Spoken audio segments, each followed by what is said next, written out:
আমাদের অভিজ্ঞতাকে ভোট করেছে ওই গোপুরের মানুষ শ্রীকৃষ্ণ আমাকে মহারাজকে ক্ষমতা জানাতে হবে।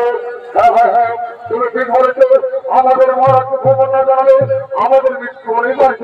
তাই এটা আমরা সকলে মিলে আমাদের মহারাজের আগমনের অপেক্ষা করি, আমাদের মহারাজের আগমনের অপেক্ষা করো।